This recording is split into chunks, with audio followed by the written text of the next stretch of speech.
Hello everybody and welcome back to our Medieval Total War French campaign. We are on episode 4 and we're sending our second crusade down through Anatolia. We've run into a bit of trouble here in that we are now at war with the Byzantines, and I'm not quite sure how that happened. We have gotten their approval to march through their lands, but in the last episode we also got the announcement that they were retreating from battle with us, so we haven't actually fought them on the field. But something a little strange is happening there. I'll just chalk it up to their bad feelings about us looting Bulgaria, Constantinople, and Nicaea on the first pass through. And we'll just move on here. We're going into Trebizond this year, and so we'll see what they do.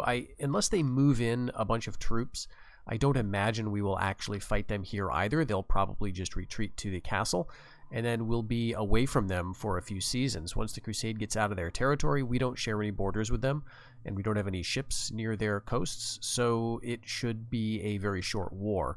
But we do have to keep this in mind, I guess, for the future, that this could happen. Bigger concern to me, though, is just getting the crusade down here, and we're probably going to have to move it down through Syria. But, of course, we have all these troops already in Antioch that we can use to, I don't know, help, discourage. We also have to keep in mind that we may be attacked again from the Egyptians. So I think we've got pretty good odds of holding out against them, and I think we'll be fine. I think we'll just be fine. We've got 2,393 men in this crusade, led by our Count of Flanders, Lord de Bourbon. He's got some great traits for morale, +3 in total from all of those. And he's got some good units, so I think we'll be good. The Turks have gone through a civil war. They seem to have come out the other side of it, but I can't imagine that they're particularly strong.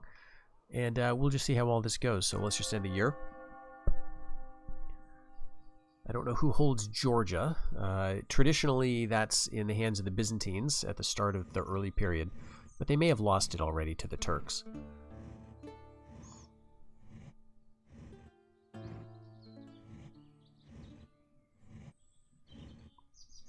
Alright, so no big attacks in Antioch this year.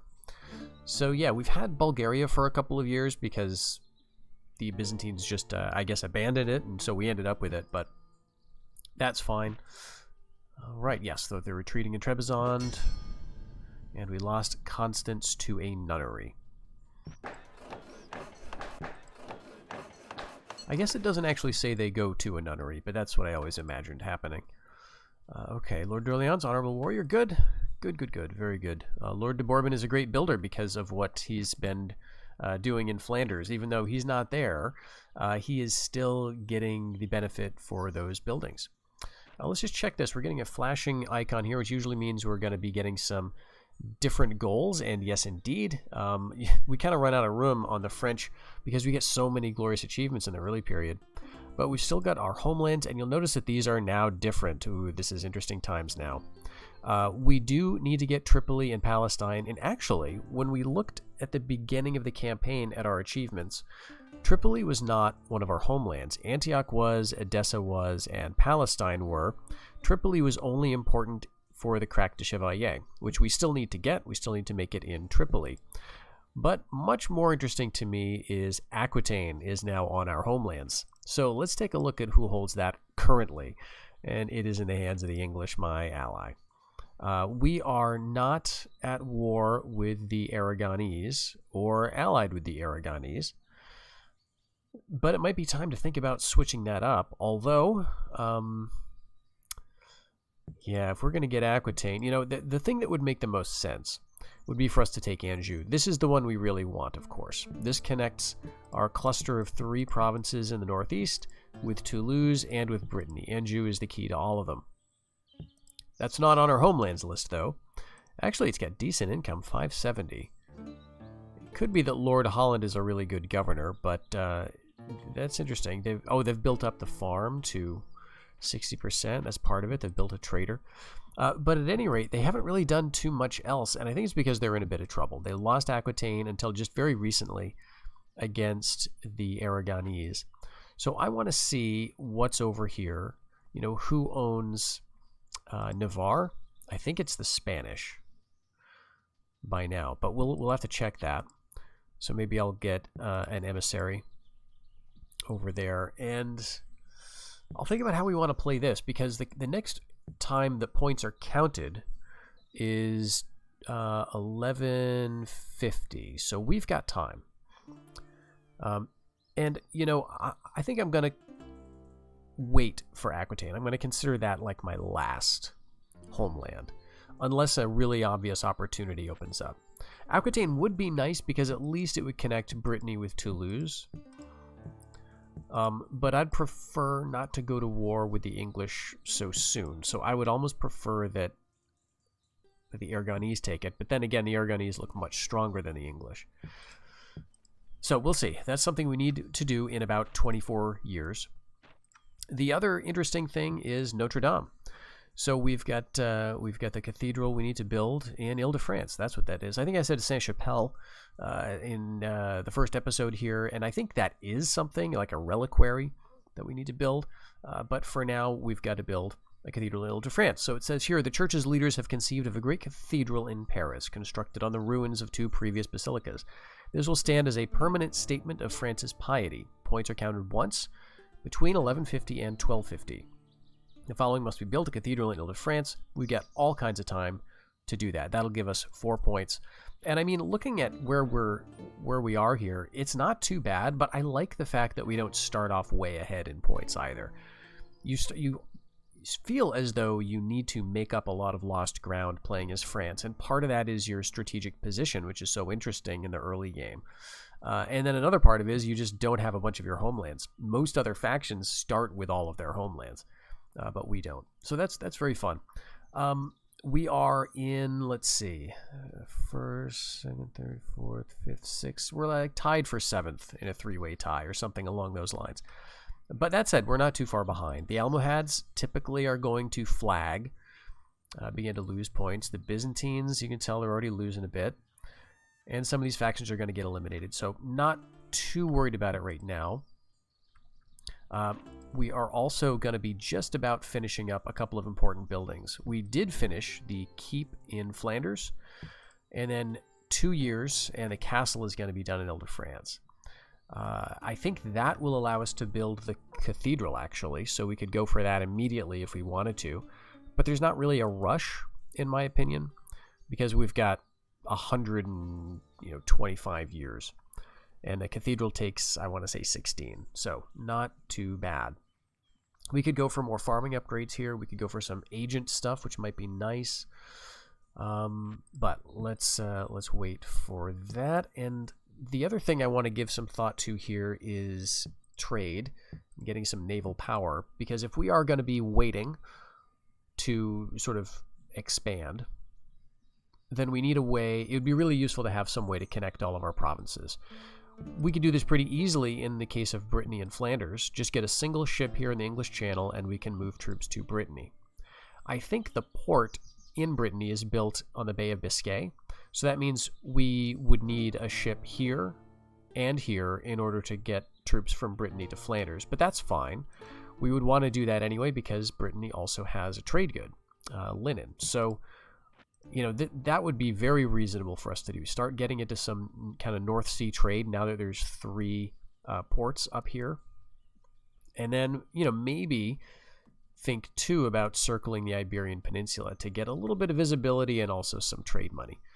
We could start doing that right now at Flanders with a shipwright.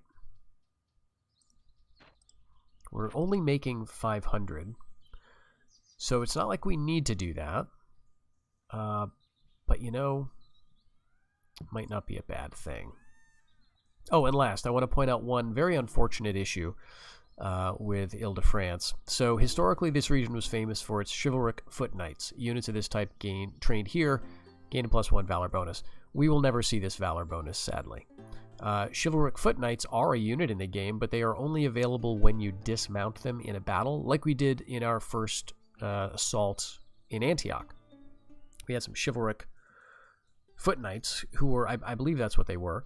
They were dismounted royal knights, and they dismount into chivalric foot knights. And you get the same unit from dismounting chivalric knights. You get chivalric foot knights that way too. But because you can't train chivalric foot knights, you never get this +1 valor bonus. So very sad. This is a wasted bonus, but Toulouse at least gets the bonus for chivalric knights. Okay, so you know what? Let's do the ship right here, just so we have the option a bit later. That'll be all I will spend up here, apart from the emissary. And now we got to move our crusade. Okay, we do have a choice between Rum and Armenia. And any time you get a choice about a chance to sort of check a king, to kick him out of his province and get a bunch of free loot, you take it. So if he stays here next turn, he's going to leave without a fight. Now, he may not, and in fact, the Turks may move troops up from Syria. But I think what this might do is allow us to go to Edessa or something. I don't know. This may make it a little bit easier to get through here. We'll see. Okay, so that's that. How many men do we have? 2393. All right. Doing very, very good. I guess we could train some Turcopoles, but I think we've got plenty of troops.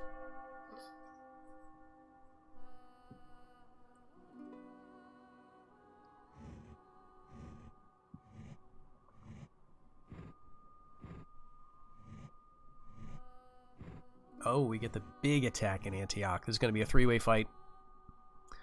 Okay, but they moved their king out. I suspected they might. I think he's over in Armenia now. Alright, so it's just under siege. We didn't plunder anything. But we've got a massive attack in Antioch. So this is one of those great fights. We may lose it, right? But let's see how this goes. So this is the Turkish army. And you can see we've also got an Egyptian army here. Let's start with the Turks. So their reinforcements, okay, this is nothing. So basically we only need to worry about this, and it is a lot of horse archers, which is so interesting because it's going to force us to really make some compromises with our initial setup. If we were only fighting the Turks or only fighting the Egyptians, you can see how different these initial armies are. We would be really prioritizing different things in our initial 16. But now we've got to consider both of these. And the Egyptians do have some better troops this time around. It's not all peasants, and it's led by a very good general. So this is him. He is a... okay, he's got 4 valor, and he's 6 command, but so is my guy. And quite a few of these Nubian spearmen. Disciplined, so they're not going to rout too fast, or they're not going to charge without orders. Some cav, not a ton. There will be waves of camels and cavalry eventually. But again, I think it's just like the first big battle. If we see off the initial group, we should be okay. So 400 spearmen is what I'm mostly worried about here. The odd camels and cavalry and archers shouldn't be too big of a deal. I'm more worried about this overall because we'll just have to suffer under a bunch of arrow fire. But they don't have too many tough units here either. So let's see what we want to do.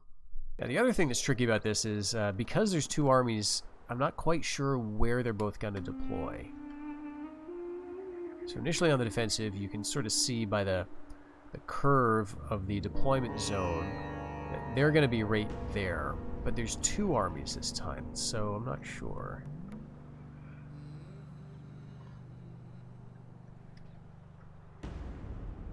And I'm also not sure who's going to be here. It said the Egyptians are attacking. But the first army, on the left-hand side was the Turkish.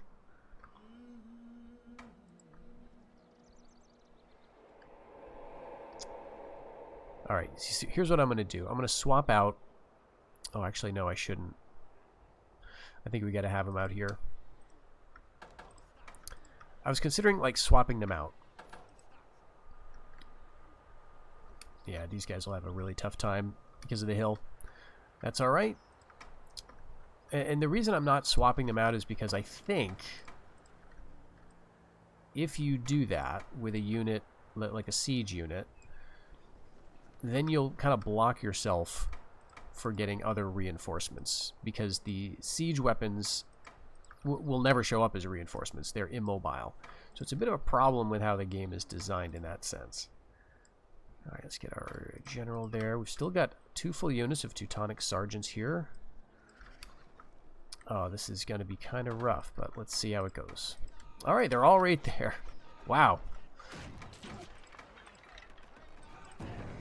Archers got to run.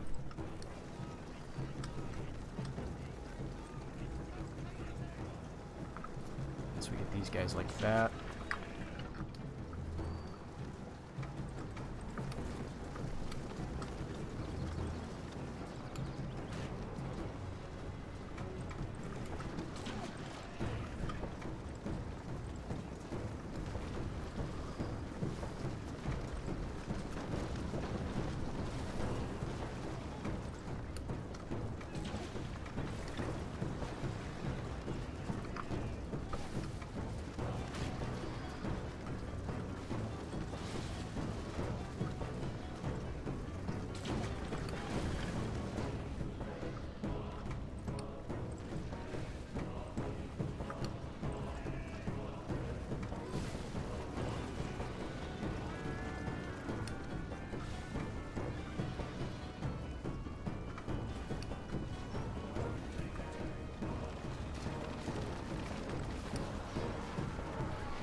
I think we want to move this way instead. I don't want to get caught up with the camels.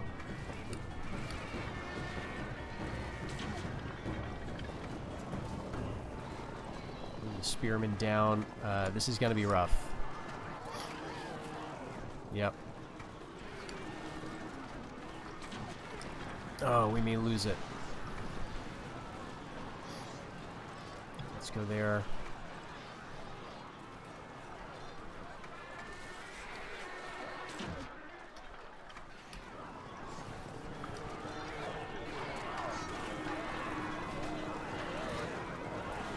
Somebody's routing.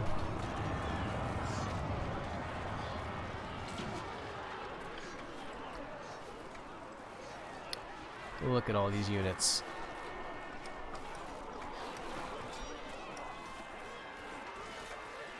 Alright, they're horse archers, so I don't think they're going to commit just yet to attacking my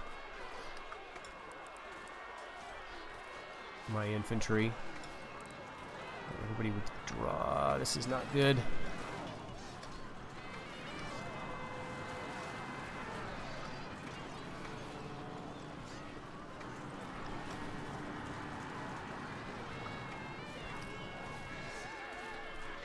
It's not good to fight camels with cav, but that's all I've got right now.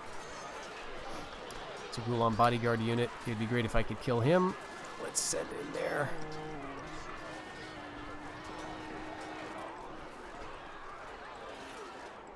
Saharan cav is charging in.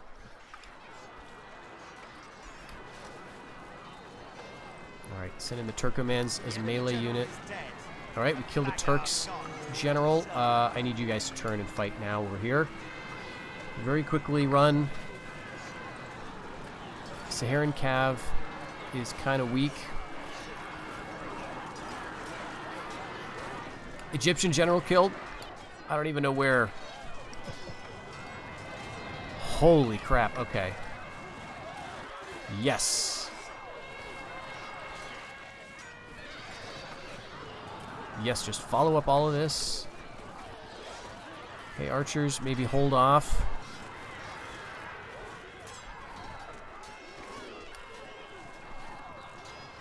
Yep, that's good, that's good. Okay, those peasants, we don't need to fight them. We do need to kill the Saharan cav.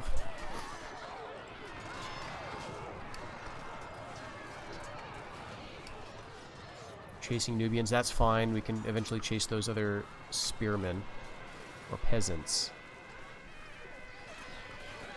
There are just a lot of them left.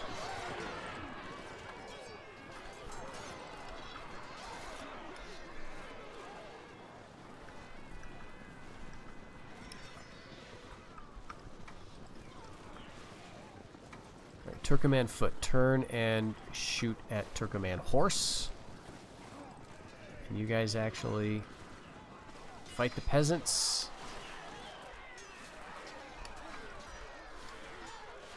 Alright, are they withdrawing now? It could be.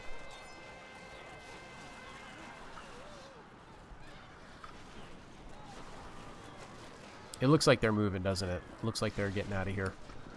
Great. Great, great, great. Let's withdraw you 14. I don't need you. Where are you? Okay, don't need you.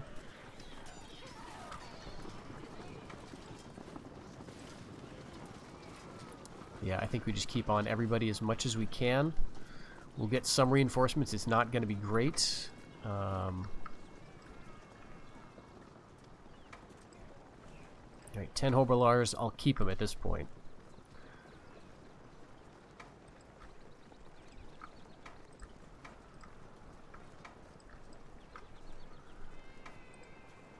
Okay, we've got 46 spearmen just hanging out up here.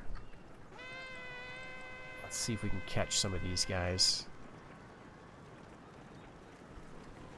Let's kill as many of these camels as we can.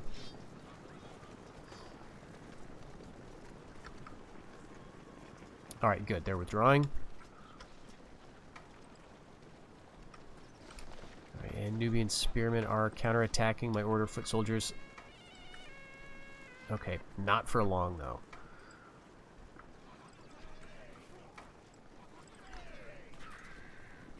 So we'll just keep hitting the peasants. Keep them off the field if we can. Where is he? This guy. Okay, great. This is looking pretty good.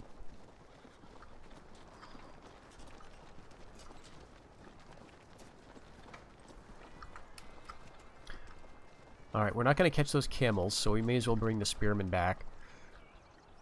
And this, again, this is a stage of the battle that I really appreciate, that the other games don't seem to have. If you know of another Total War game where, like, the reinforcement phase is as important as it is here, please let me know. Because there's these waves, or there can be. It's not always the case. Like, we're getting the Turkish are fleeing the field message, so they're not coming back. But the Egyptians have enough men that they could, you know, bring in a lot more reinforcements and have a second go. And you might have like 2 or 3 waves of attacks. And then so you've got to sort of reassemble. And that's the part I'm talking about, this moment of reassembly with the troops you've got on the field and trying to sort of figure out, all right, who do I want to keep out? Like, who could be useful to me if we get whatever it's going to be? Like, these 20 urban militia seem pretty useless at the beginning of a battle, but, you know, I'll take them now.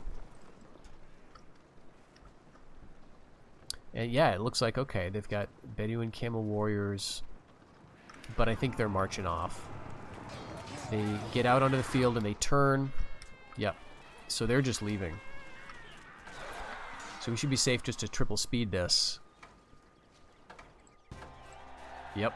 Awesome. We captured 554 men. Wow. So I thought that was going to go very badly initially. But somehow, and I'll have to, it'll be interesting to see on the, you know, when I watch this footage again, you know, how that happened. Because, and I should have captured the replay actually. Because that was so, there was a lot going on, right? And I was very hard put to it to try to figure out what to do with what. So I thought I was sort of sacrificing some of my cavalry there, but they did, you know, the camels are an interesting unit, but they are possible to be beaten. So we got lucky, I think, and we killed both of those very, very dangerous generals, right? This guy, that was a 6-star general that they do not have anymore, and we made 1,000 gold from ransom. That is so great. And we raised 182. So, is that right? Oh, how did we do this? How did this happen? They're just having to deal with problem after problem. Oh, awesome. So, unrest in Tripoli. We've had a bishop here for a long time, so I want to check the religious status. It's not a Christian rebellion. It would say if it was. So they're just having some problems, and it, you know, I've got to imagine it would be due to the failures of its king. You can see he's got no command. Alright, King of England has died from an illness, so we've got a new King of England. Okay, yes, I've been thinking about this. I've forgotten to arrange an alliance with the Pope. So, I will take that. That means it looks like I've got to watch out for attacking the Hungarians or the Sicilians, or being attacked by them, because the Pope may choose them over me. And I won't want to ally with the Byzantines. Now, I don't know how much having an alliance with the Pope affects things like excommunication. I would imagine it does a little bit. But, yeah, we'll take it. Okay, not great. Very lazy governor there. All right, so still got all of our men. And we do have to go to Syria. Here we've got 500 and we got 600. So we've got about 1,000 men advantage on them. And a lot of their troops look really bad. So I don't know that I need to send reinforcements from Antioch. Let's see what this rebellion is like. So first of all, that's so interesting. 200% loyalty. Tax is very high. It's 32% Catholic, so 65% Muslim. So I just don't know. The peasants are revolting. Maybe there was a brief, like a famine or something. I'm very interested in this. Like, why did they get a rebellion? Loyalty is so good. I would never have thought. And these are some decent units. Saracen infantry is good. And then the Muwahid foot soldiers, I think, are also quite good. And they've got some archers. So, I mean, that's like as good as anything they have. They'll probably beat that rebellion, but it is going to cost them. So, I may be free then to support. But again, they've got like a total of 1,100 men. I guess they could bring reinforcements from Edessa and Armenia, but they're not going to. That's where their king is. Get quite good influence on the other side of this civil war. Let's bring a bishop to Edessa. Start preaching there.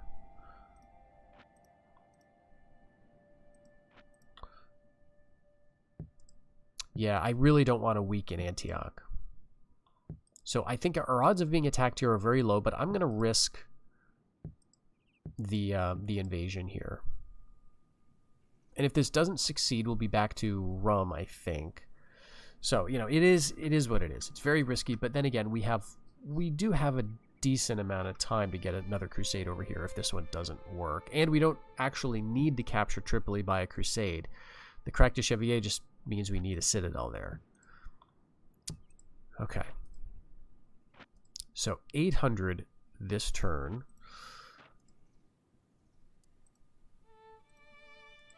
I want to wait a little bit before I start making Turcopoles. I mean, this is a really cool unit, but I think you want to get like a lot of them.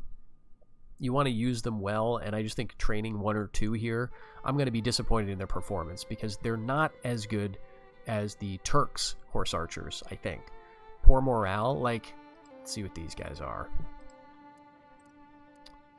Horse archers, I think, would have poor morale, but I don't know. These guys are not showing it. So it seems like it's a good unit to have, but again, I think you want the right circumstances for it. So maybe a good build here would be an inn, just in case I need some fast troops, and then that leaves me another 400 to spend elsewhere. Let's take the emissary, and what we wanted to do with him was check out Navarre.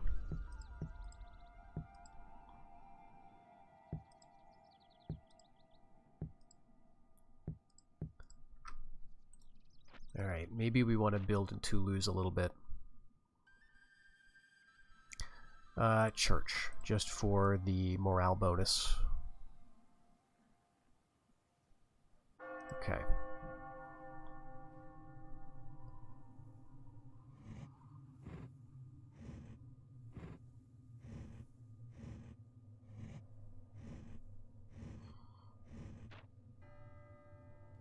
Oh, wow. Jeez, this could be my chance to get Aquitaine.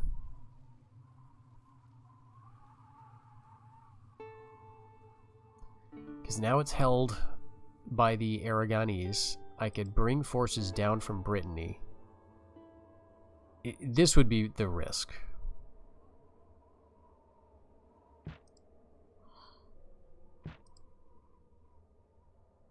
Alright, they just withdraw. Great. Alright, Byzantine Emperor is dead. And we got our castle in Ile-de-France. Alright. Yeah, I really don't like this. They've got so much better troops than I do here. Well, let's not forget you.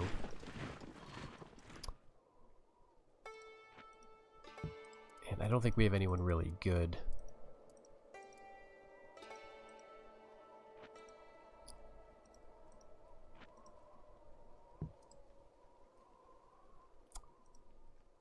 Sybarite. Okay, so there's some loyalty trouble. It's not as high as it could be, but their king does have like 6 influence. I really want to see what Navarre looks like first, I think. Aragon is only at war with the English. They're neither at war nor allied with the Spanish.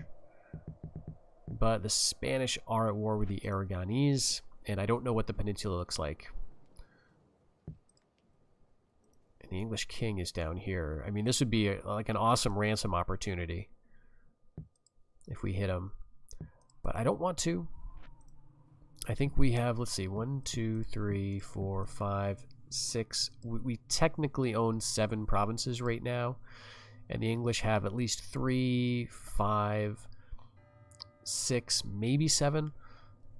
But we would get warned away by the Pope. We could do it quick. We could blitz them. I'm really more motivated by the fact that that seems less interesting as a campaign move. You know, I'm not sure how quickly we could get back to peace with the English, and then I'm also concerned about how that's going to be seen by the other powers in the region. We do not have a lot of troops here. We do not have a lot of good troops here. And these guys have been building armors, and, you know, there's a lot of peasants here in the German armies, but they're, you know, I'm sure there's an army somewhere that's getting some experience because it's been doing some fighting. And that's not the Germans, then it's the Italians. So I think we will wait. I want to see what Navarre looks like, and then I'll make my call, because this would mean like going right now for it, right? I don't think I have troops down here to really defend against a big counterattack. I definitely don't. So we'll just let him stay busy. Another 819. So maybe we want to go for a keep in Brittany, actually. Or maybe something in Ile-de-France.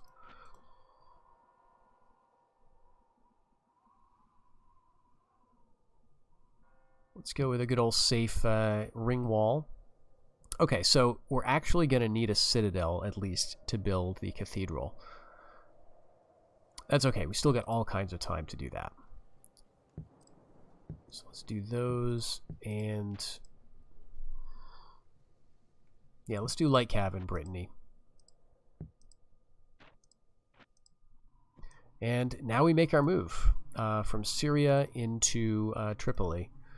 Looks like they didn't lose much in that rebellion. The governor here is going to be, or the general, Prince Nasir. Only 2 men left in his unit. Good runner. Nice. So we've already faced him before, I think. Yeah, weak attacker, good runner. So he will, let's see, he does have a couple points of valor. So he himself is a really good fighter.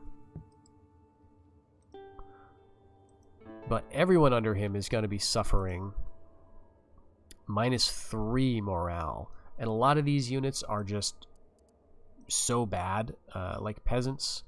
Peasants got to have poor morale, right? Like, it's just not showing up here for whatever reason. And I think these guys have poor morale too. So they've got, let's see, 9. So that's 1,600. 23. We've got about even numbers if we hit them here in Tripoli.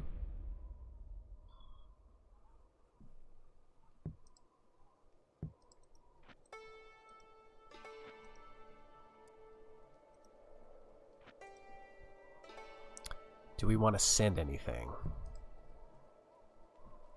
You know, I kind of don't think so.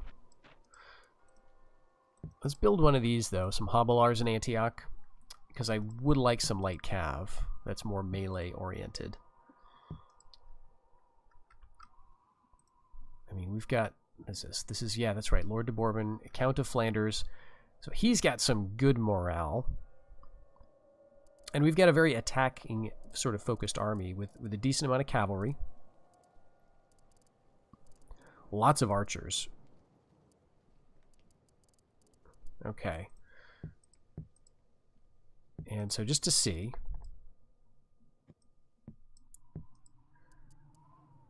He's got like 1 archer unit, 2. Yeah, I think that'll be fine. All right, I think that's all we want to do here. Keep an eye on Aquitaine.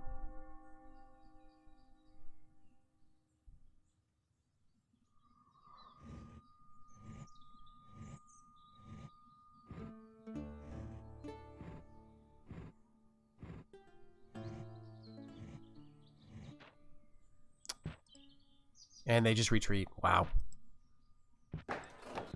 Okay, so we can expect another big counterattack, but meanwhile, King Philippe II has got a builder virtue, so every place is going to be a little happier thanks to that. This has got to be terrible for the Sultan here, and he's 55, so, I mean, he's not going to be around much longer, maybe. Often drunk. Natural leader, very honest, those are both morale traits. You know, he just lost a province there.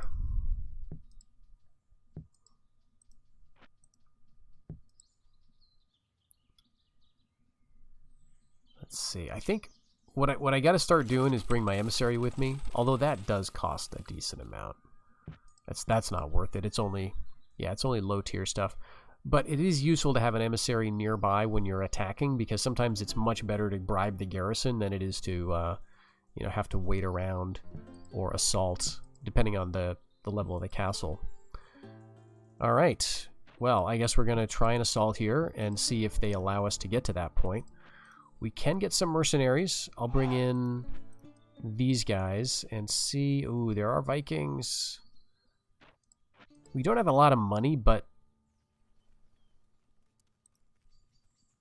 mangonels, probably not worth it. We're too early to worry about, mangonels.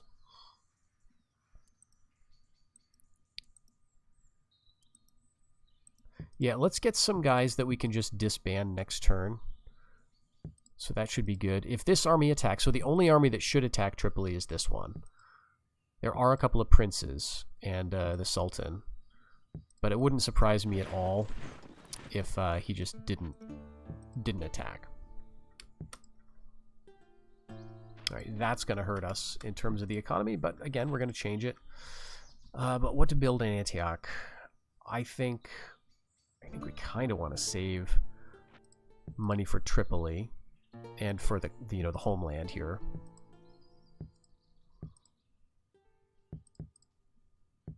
That said, we're not really we don't really have a lot going on right now.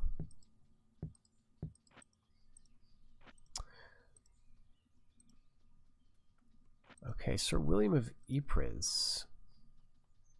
Fervent in his charm, so he could be a good governor of some place. Like Toulouse, honestly. Let's just give that to him. And now we're up to 696. I mean, we could give him that. I probably want to give the governor of Flanders that. For now, we'll just keep it floating to get loyalty for somebody.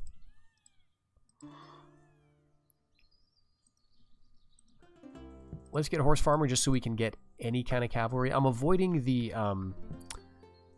urban militia building, the town watch, because my understanding is that that can hurt the attraction of mercenaries to the province. It's also why I'm not really building up Champagne.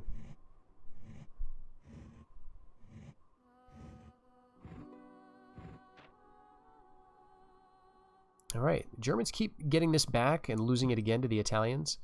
We're assaulting here. Okay, so this is a great chance for me to just throw away some mercenaries specifically.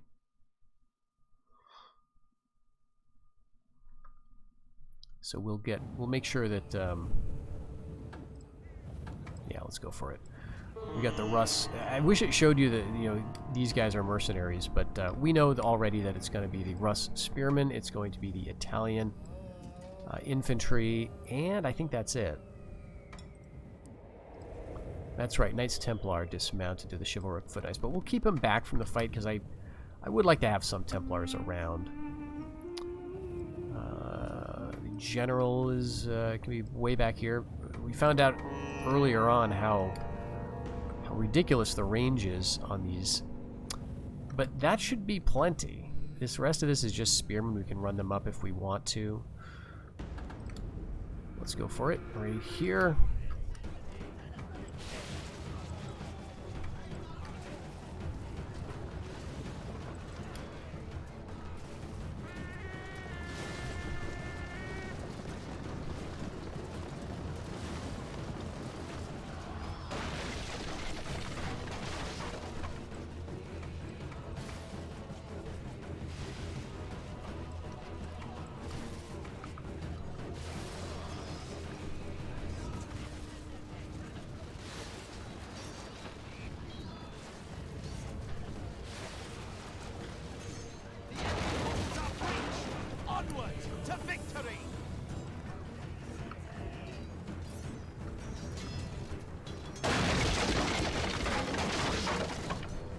Alright, takes much longer with the melee.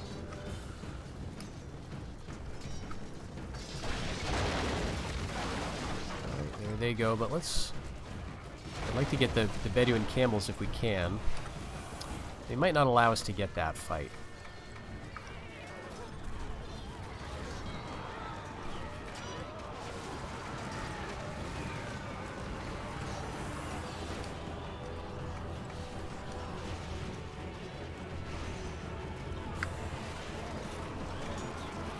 Here we go.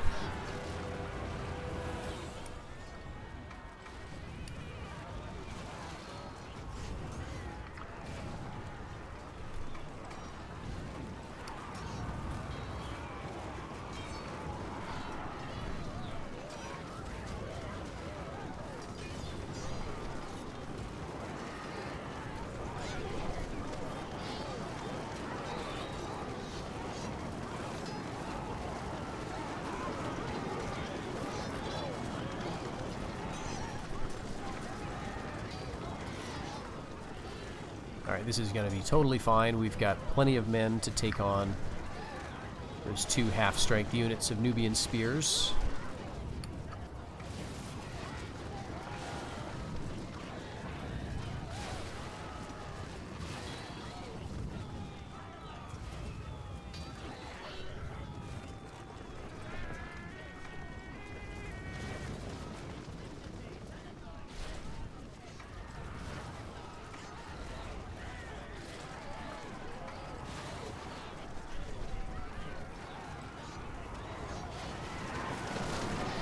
Oh yeah. We're just pushing right through them.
Right. Great. That thinned out some mercenary troops. We've pillaged everything, sadly. 5 facilities destroyed, 1 damaged. That's the other reason to consider bribery, because it not only saves you the time of the assault, but it saves you the time of rebuilding. Because if you bribe a garrison, none of the buildings are destroyed, I think. So it saves you like all of that. This is, how many years worth? Maybe a decade or so. But we got the crusade, And we're the largest. Okay, this is good news, but it's also some bad news. This may actually impact some things about the game. This message about the large military force and then the message about the richest, which is the richest faction, those come up every 8 or so years. And I saw there was a post on twcenter.net recently which said that these factors affect whether you are eligible to inherit land. So this would mean that we are not eligible to inherit land. We've got several marriage alliances, or let's say that the English were to offer us a princess right now. Because we have the largest military, we can't inherit from them. It's just as a way, I guess, of the game kind of keeping things, more balanced in favor of the little guy. So, and you can maybe argue too that it's reasonable because, the English people would not want to be ruled by this gigantic behemoth. So, anyway, that may be the case. This is just a post that some guy left on the forum. He seemed to know what he's talking about, but I haven't verified it. But if that's true, and this is more than just a gold star sticker for your chart of who's doing a good job, then this may also impact how the other factions see you. Right? This could mean that they're starting to see you as a threat, and maybe we're going to be attacked. Or maybe we're threatening and we're not going to be attacked for a little while. I don't really know. But these things, the speculation I've seen, in some of these technical posts on various forums over the years suggests that, yeah, the game could be very complex in terms of its coding, and this may be a factor, even though there's no way for you to verify that. So we've got the largest military, but right now it's all in the Holy Land. Got our shipwright finished. We can now start building boats. Very charismatic. Awesome. Plus 10 happiness, plus 1 piety. All right, we've got 2 more points thanks to our crusade in Tripoli. So 1130 is the year. That means now we have 70 years before we, are counted for the purpose of building the Crac de Chevalier. 70 years. So that should be plenty. We're going to start right off the bat with a fort. I'm not going to waste any time on this. I'm going to go right for it. Tripoli has some really nice trade goods too. It's got cotton, which is quite rare, although I think it's in Egypt as also. And then sugar, very, very rare.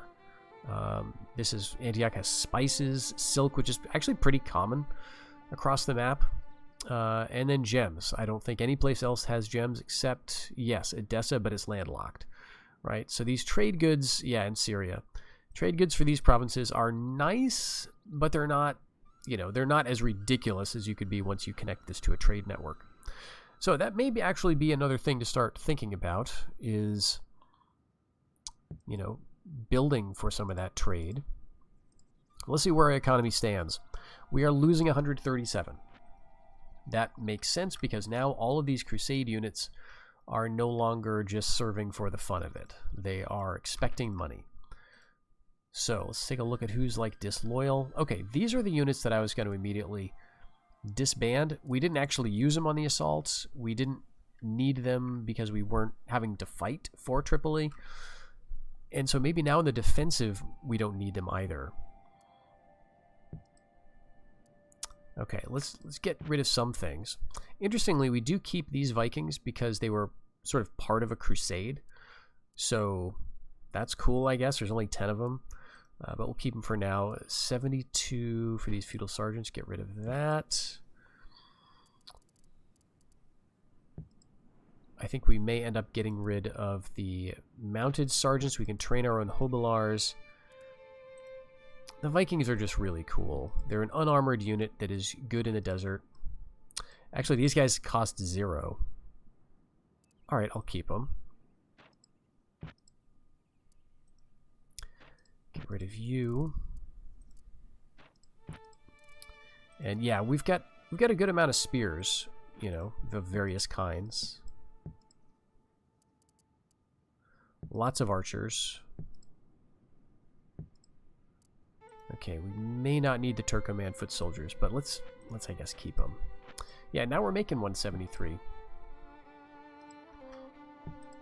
Well, I think what we want to do actually, you know, is maybe think about another crusade. We've got 70 years, and that's for the Crac de Chevalier, but we also have a couple of crusades we want to get under our belt. We only get a point for getting Edessa, but remember it's now one of our homelands, so that's actually going to get us a total of 4 points. Same thing with Palestine. It's worth 1 point in our homelands, but it's worth 9 points as a crusade. So it might make sense to make Palestine or Edessa our next objective. Palestine, oh, this is interesting too because they get Knights Templar here. Yeah, I think we want to go for that next. So we'll queue up another crusade. We will not stop. I should have probably done this a while ago and started building up troops. But the fact is, this crusade, as long as the Byzantines don't actually oppose us, this crusade does not need to be that strong. This crusade, in other words, can basically carry these from these other units and the mercenaries we can train and things like that. So, like, I'll train up a few. Like, we can get a few archers going and things like that. We'll go into debt a little bit, but we'll send that crusade. We'll try to keep it reasonable, and then we'll get Palestine, and then see if we can hold this seaboard. It might be a bit more than we can handle, and we may lose 1 or 2 of these, but hopefully we can get them all, and then we'll get one going for Edessa, and that'll be Outremer, right? That will be Outremer. So that's the plan for the next episode. Get another crusade going, get some troops going to join it. Keep an eye on Aquitaine, because now we've got our emissary in Navarre. We can see that the Aragonese are kind of vulnerable. You know, we could crush them if that's what we wanted to do. But, yeah, I think we'll just keep an eye on it. The Aragonese probably don't want to start a fight with us. They're still at war with the English. The English may hit back. The Spanish may hit them. The Almohads may come up through here and cause some problems for everybody, including me. So we'll look forward to that in the next episode. Thanks for joining me in this one. Let me know if you have any ideas on how to handle this crusade situation. And I'll see you in the next one. Take care until then.